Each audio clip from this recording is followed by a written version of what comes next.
혹시 그런 생각 해본 적 있으십니까? 유독 내 삶이 다른 사람보다 더 힘든 것은 아닌지, 이상하게 나만 남들보다 더 고통받고 있는 것은 아닌지 하고 말입니다. 남들은 일상을 잘 지내는 것 같은데 나만 왠지 아주 작은 일에도 못 견뎌 하는 것 같고, 왜인지 모르겠지만 나에게만 크고 작은 불행이 계속해서 일어나는 것만 같고, 태어나지 말았어야 했나 라는 생각이 들면서 나 자신을 경험하는 것이 너무나 고통스럽고 경멸스러울 때 말입니다. 전에 소개드렸던 혐오스러운 마츠코의 일생의 마츠코처럼 분명 세상엔 고통과 절망을 타고난 사람들이 있습니다. 스스로의 존재 가치를 경험하지 못해 끊임없이 도망가 버리는, 어쩌면 그것밖엔 도저히 살아낼 방법이 없는 그런 사람들 말입니다. 오늘의 상영작 백만엔걸 스즈코입니다.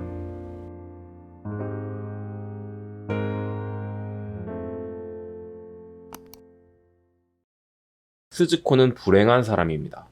그녀는 스스로를 폐가 되는 사람이라고 여기고 있습니다.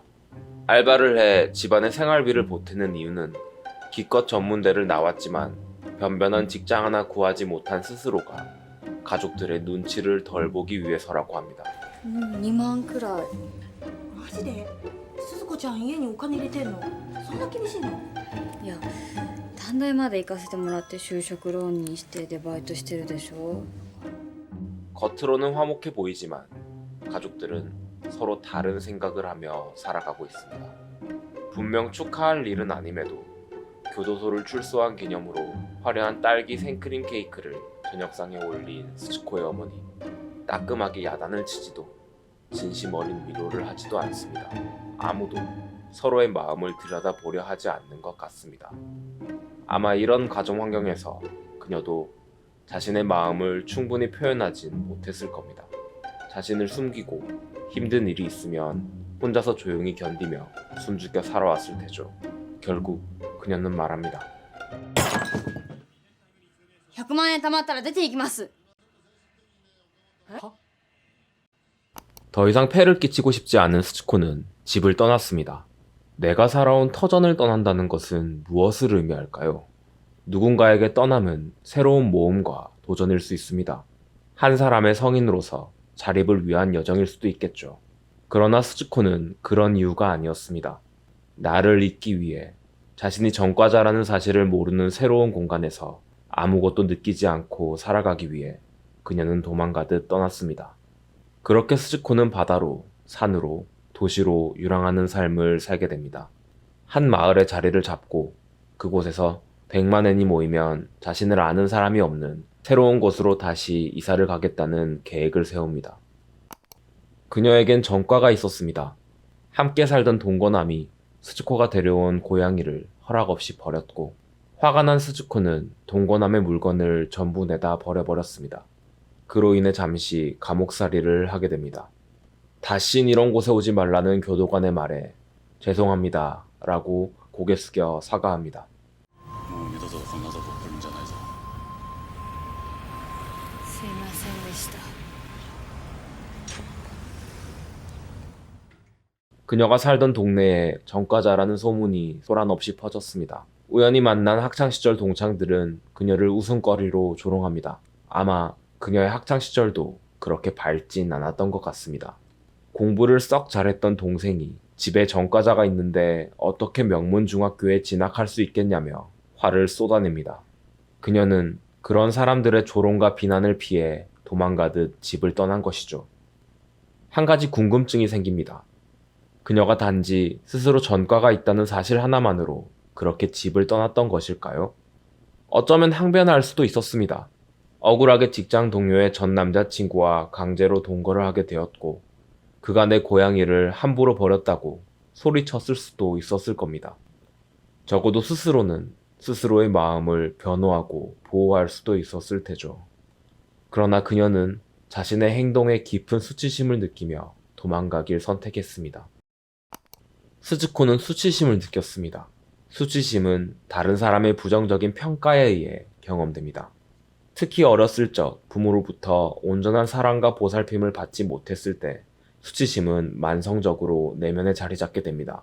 그땐 다른 누군가가 아닌 스스로가 스스로를 비난하는 지경에 이르게 되죠. 내가 문제 있는 사람이야. 내가 그렇지 뭐. 라는 식으로 말입니다. 그리고 대표적으로 일본과 우리 한국은 이 수치심이 강하게 발달한 나라라고 학자들은 말하고 있습니다. 나를 낮추고 다른 사람의 눈치나 체면을 더 살펴야 했던 우리는 스스로의 마음을 돌볼 여력이 부족한 환경에서 자라왔던 것 같습니다.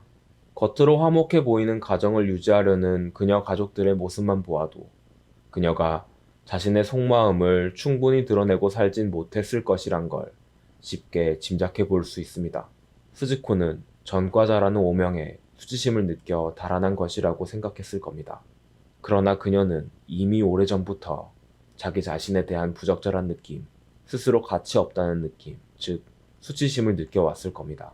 전과는 그저 증폭제일 뿐이었을 테죠. 自分探しみたいなことですか？いや、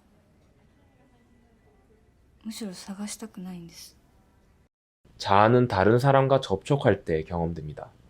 다른 사람과 교감하거나 갈등이 일어날 때 우리는 자아를 경험하게 됩니다. 나는 혼자 있어도 내 자아를 느끼는데 이렇게 생각할 수 있습니다. 맞습니다. 혼자 있어도 나는 나를 경험합니다. 그러나 그것도 살아오면서 만난 수많은 사람들과의 접촉에서 자라난 경험의 산물인 것이죠. 그래서 그녀는 사람들이 다가오면 도망가 버립니다. 그녀가 사람들과의 관계에서 마주해왔던 자아의 형태는 대체로 스스로를 비난하거나 낮잡아 보는 형식이었을 테니까요. 새로운 사람과 만나면 그녀는 이렇게 생각했을 겁니다. 분명 저 사람도 나를 혐오하게 될 거야. 나를 알면 결국 실망하고 말 거야. 그래서 최대한 자기를 드러내지 않으려 애썼을 겁니다. 사람보다는 100만엔이라는 숫자에 집중하려 애썼을 겁니다. 그러나 그게 그녀 마음대로 되진 않죠. 은둔형 외톨이가 되지 않는 이상 우리는 필연적으로 사람과 마주하며 갈등에 휘말리게 되니까요. 그녀의 마음을 허락한 한 남자가 있었습니다. 그녀가 전과자임에도 아무 상관없다는 나카지마라는 남자였습니다. 그녀에게 그는 소중한 인연이었습니다. 그가 스츠코에게 마음을 고백할 때 그녀는 교도소에서 했던 것처럼 죄송합니다 라는 말을 건넵니다. 好きです。ごめんなさい。 어쩌면 그녀는 스스로 계속 되뇌고 있었을지도 모릅니다. 패만 끼치는 내가 당신 곁에 있어 죄송합니다. 그런 내가 살아있어서 죄송합니다. 라고 말입니다. 스즈코는 아주 잠시 동안 달콤한 사랑에 빠지게 됩니다. 그녀의 가난한 자아가 나카지마 앞에선 따뜻하게 사랑받고 수용되었던 것 같습니다. 그리고 어쩌면 나카지마 역시 스즈코에게 동일한 감정을 느꼈을지도 모르죠. 스즈코에게는 타쿠야라는 동생이 있습니다. 영화가 진행되는 중간중간에 남매는 서로 편지를 주고받습니다. 타쿠야는 자신만의 싸움을 하고 있었습니다. 학교에서 괴롭힘을 당하고 있었는데요. 그는 공부를 열심히 해 명문중학교에 입학하려 했습니다. 그 이유는 이 괴롭힘으로부터 도망가기 위함이었습니다. 스즈코와 같이 도망을 선택하려고 했던 것이죠. 하지만 타쿠야는 끝내 다른 선택을 합니다. 명문중학교로 도망가는 대신 여기에 남아 나를 괴롭히는 아이들과 맞서 싸우기로 말입니다. 그리고 타쿠야가 그런 각오를 할 수 있었던 건 놀랍게도 스즈코 덕분이었다고 합니다. 스즈코가 그녀의 동창들을 만나 똑같이 괴롭힘을 당하고 있었을 때 그녀는 매섭게 저항합니다. 그리고 타쿠야는 숨어서 그 모습을 지켜보고 있었습니다. 그때 스즈코의 모습을 떠올리며 자신도 용기 내야겠다고 결심했던 것이죠. 타쿠야의 결심이 담긴 편지를 읽고 스즈코는 눈물을 흘립니다. 복잡한 마음이 일었을 겁니다. 동생은 이렇게 맞서 싸우는데 자신은 비겁하게 도망만 다니고 있다는 부끄러움, 나의 힘과 가치를 알아봐주는 누군가가 있다는 감사함과 든든함, 계속 다른 장소로 도망가고 있었지만 본질적으로는 나 자신으로부터 도망가고 있었다는 깨달음, 어쩌면 나도 이 불완전하고 불안전한 세상을 살아나갈 수 있겠다는 희망, 그리고 다시는 도망가지 않겠다는 각오. 그렇게 그녀는 상처를 딛고 일어섭니다. 마음의 질병으로서 수치심은 특히 우리나라와 일본에선 흔한 증상입니다. 그렇다고 수치심 자체가 마음의 질병이란 뜻은 아닙니다. 수치심은 우리 인간이 사회적 존재로서 기능하는 데 중요한 역할을 하기 때문입니다. 이는 다음 영상에서 자세히 다뤄보도록 하겠습니다. 그러나 과도한 수치심은 사람을 괴롭힙니다. 이들은 수치심을 느끼지 않기 위해 목숨을 바칩니다. 수치심을 느끼지 않는 방식은 크게 두 가지가 있습니다. 하나는 자신을 과대하게 포장하는 방식, 그리고 또 하나는 자신을 철저히 숨기는 방식입니다. 스즈코의 경우는 후자인 셈입니다. 스즈코는 타인과 관계 맺는 것 자체를 거부합니다. 조금만 타인이 자신의 삶에 관여하려고 하면 쉬이 도망가 버립니다. 아무도 모르는 곳에서 무색무취로 살아가는 것이 가장 안전한 삶이라고 여겼을 테죠. 나 같은 건 누구에게도 환영받지 못한다고 느꼈을 겁니다. 만성적으로 수치심을 느끼는 사람은 수용받길 원합니다.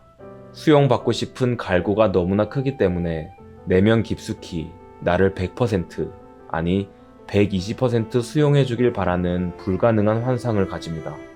그래서 처음엔 이런 사람은 없어 라고 하며 사람 자체를 거부하게 됩니다. 실제로 안전한 수용의 경험은 그 사람 인생에 거의 없었을 테니까요. 그러나 나의 마음을 받아줄 것 같은 누군가를 만났을 때 기대하게 됩니다. 그에게 나의 모든 것을 쏟아내고 싶은 욕구를 경험하게 됩니다. 아마도 스즈코에게 나카지마가 그런 사람이었던 것 같습니다. 그러나 나카지마 역시 자신의 마음을 솔직하게 표현하는 것이 서툰 사람이었고 스즈코의 마음을 완전히 수용할 수 있는 사람은 아니었기에 둘은 헤어지게 됩니다. 그리고 스즈코는 타쿠야에게 이런 말을 합니다. 人は出会ったら必ず別れるのだと思います。その別れが怖いから姉ちゃんは無理をしていました。でも出会うために別れるのだと今気づきました。 어쩌면 스즈코는 자신을 100% 수용해줄 누군가를 바라는 환상을 스스로 깼던 것일지도 모릅니다. 그리고 타쿠야가 용기를 낸 모습을 보고 깨달았을 겁니다.